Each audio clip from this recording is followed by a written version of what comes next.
semuanya, sudah nggak terasa udah hampir setengah tahun kita berada dalam rumah untuk study from home ataupun work from home. Tentunya banyak banget perubahan yang dirasakan dari sebelum pandemi dengan saat sekarang ini. Kayak misalnya untuk pertemanan gitu kan, kita nggak bisa nongkrong bareng, nggak bisa sering-sering barengan gitu, jadi ya harus dalam rumah.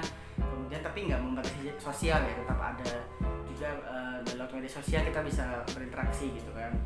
Dan tentunya banyak banget keluh kesah yang dirasakan saat pandemi ini gitu kan. Jadi banyak banget perubahan besar yang langsung harus dirasakan, kayak kita harus sering-sering cuci tangan, jaga kesehatan, pakai masker walaupun pengap gitu kan. Jadi banyak banget perubahan yang terjadi gitu. Kalau misalnya buat mahasiswa juga salah satunya misalnya kayak untuk kuliah gitu. Kuliah yang awalnya offline sekarang semua itu menjadi online gitu. Jadi mulai terasa banget itu perbedaannya gitu kan. Kalau dulu kami mahasiswa gitu kan pengennya kapan libur gitu. Kalau misalnya libur lebih banyak gitu. Tapi sekarang dapat libur beneran gitu kan, jadi kayak kapok gitu. Jadi karena gak bisa ketemu teman-teman gitu kan di kuliah. Jadi suasananya aja udah beda banget gitu. Apalagi kalau misalnya ada praktikum, nah itu terasa banget harus praktikum online gitu kan. Bayangin harus gimana gitu.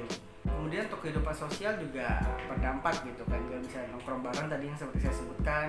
Terus abis itu kehidupan kita juga harus menjadi lebih sehat gitu. Nah tapi dalam pandemi ini muncul ada 3 tipe orang saat pandemi gitu kan. Jadi karena adanya pandemi ini muncul 3 tipe orang nih. Nah 3 tipe orang ini memiliki keunikannya masing-masing gitu kan. Dan itu berdasarkan hasil risetnya kami gitu kan. Nah apa aja 3 tipe itu? Berikut adalah tipe-tipenya. Pertama, tipe-tipe orang pertama ini kayaknya adalah tipe-tipe orang yang nggak terlalu peduli gitu sama corona ya. Masih sempat-sempatnya masih bisa nongkrong bareng gitu di pinggir sawah, enak banget gitu kan. Dan sebenarnya boleh aja sih berjualan gitu, tapi harus dipentingkan juga protokol kesehatan gitu. Jangan lupa pakai masker, cuci tangan, dan juga jaga jarak gitu. Jadi bukan berarti seakan-akan dunia ini kayak nggak ada corona gitu. Jadi harus jaga kesehatan teman-teman supaya virus ini bisa cepat selesai penyebarannya. Kedua, tipe orang yang kedua ini adalah orang yang overprotective kalau keluar dari rumah. Dia harus pakai masker berlapis-lapis agar keamanannya terjaga. Kemudian dia juga menggantikan parfum dengan alkohol. Jadi dia menyemprotkan alkohol ke seluruh badannya. Katanya sih supaya steril.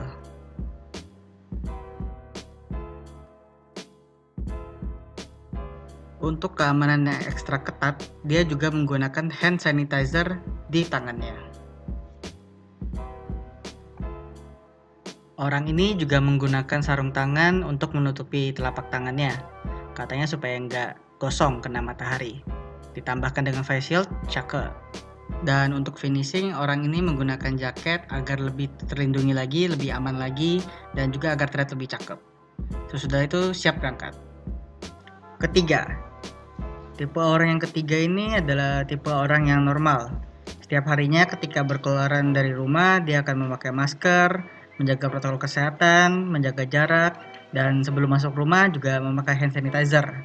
Ini penting banget ya, jadi buat untuk menjaga keluarga kita tetap sehat, tetap terhindar dari virus corona gitu. Jadi bisa dibilang tipe ketiga ini adalah anak-anak yang baik. Ya elah, masa kesini doang pakai masker? Dan itu di update story pula. Pengen kelihatan eksis kali ya.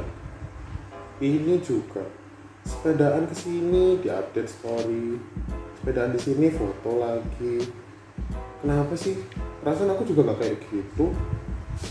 Gak usah alay lah. Ternyata tipe ketiga ini adalah tipe netizen nakal yang kerjaannya cuma melontarkan hate speech doang di media sosial.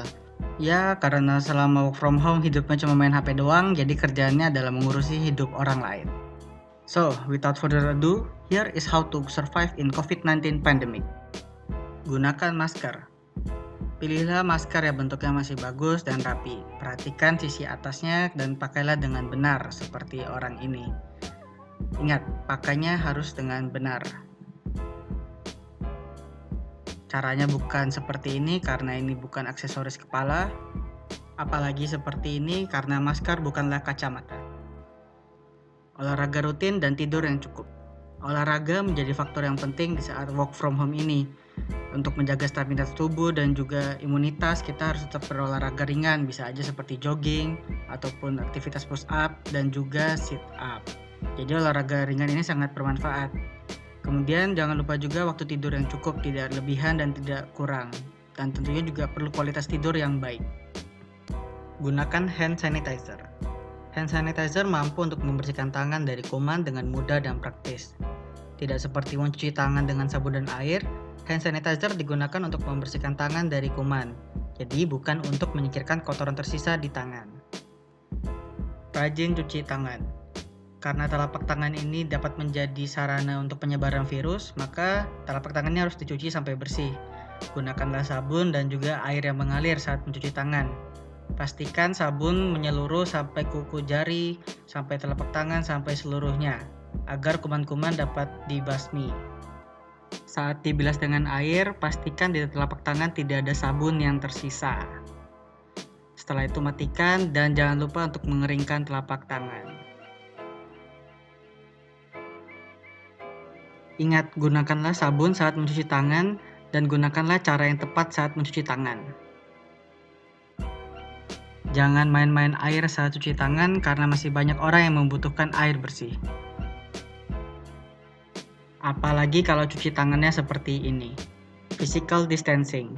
Saat berada di luar, pastikan jarak antar orang dengan kamu adalah minimal 1 meter. Ingat, physical distancing, bukan social distancing. Sikap kerja yang baik.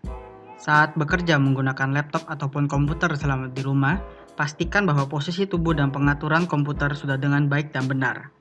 Pilihlah tempat belajar yang terang dan memiliki pencahayaan yang cukup. Ini kenapa kameranya nggak fokus-fokus ya? Oke, lanjut. Pastikan juga kecerahan layar pada monitor itu udah cukup, tidak terlalu terang dan tidak terlalu gelap. Anda sering lelah karena bekerja terus-terusan di depan laptop? Sering lupa waktu saat bekerja? Badan Anda menjadi kurang fit bekerja di depan layar terus? Perkenalkan produk inovatif dari QFit untuk menjawab masalah Anda, QPod.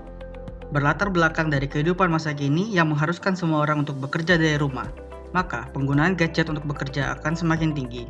Bekerja terus-terusan di depan layar dapat merusak penglihatan dan menyebabkan kelelahan. QPod adalah pot pintar yang dapat menemani Anda saat bekerja di depan layar.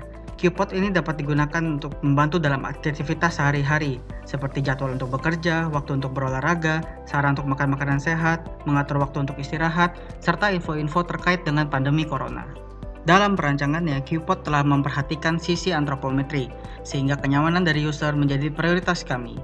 Untuk informasi lebih lanjut dapat dilihat pada artikel QFit. Pastikan bahwa posisi tubuh duduk tegak saat menggunakan laptop ataupun komputer yang diletakkan di atas meja. Masih nggak fokus aja nih kamera? Pastikan bahwa posisi tubuh dan semua komponen yang ada dalam lingkungan kerja berada dalam posisi yang tepat. Jaga kehidupan sosial. Diam di rumah bukan berarti kamu menjadi antisosial, tetapi kamu harus tetap mempertahankan keakrabanmu dengan temanmu, kerabatmu, sahabatmu, semuanya. Jadi harus juga diperhatikan protokol kesehatan untuk COVID-19, penggunaan masker, dan physical distancing. Makan makanan bergizi. Selama pandemi ini juga perlu untuk makan makanan yang sehat, 4 sehat, dan 5 sempurna. Oke, itu tadi adalah tips and trick gitu, gimana caranya agar hidup sehat selama masa pandemi ini. Jadi semuanya itu harus benar-benar diperhitungkan, mulai dari sisi ergonomisnya pun juga harus diperhitungkan gitu, karena setiap hari kita akan bekerja di depan laptop, kemudian kuliahnya juga online juga di depan laptop gitu. Jadi benar-benar perhatikan ergonomisnya, nyamannya kita seperti apa, mata kita supaya nggak lelah. Kayak misalnya ada di ergonomi kan ada aturan 20-20-20 gitu, kapan harus istirahat, kapan harus bekerjanya gitu, kapan harus relaksasi, segala macam itu juga harus diperhatikan agar nanti kedepannya kita nggak ibaratnya investasi penyakit gitu kan, kayak penyakit kayak low back pain atau misalnya penyakit pinggang dan segala macamnya gitu. Jadi harus benar-benar diperhatikan, apalagi selama kita corona ini, karena kedepannya kan harus kehidupan baru gitu, new normal yang dari pemerintah kan juga seperti itu. Jadi sama-sama harus jaga kesehatan.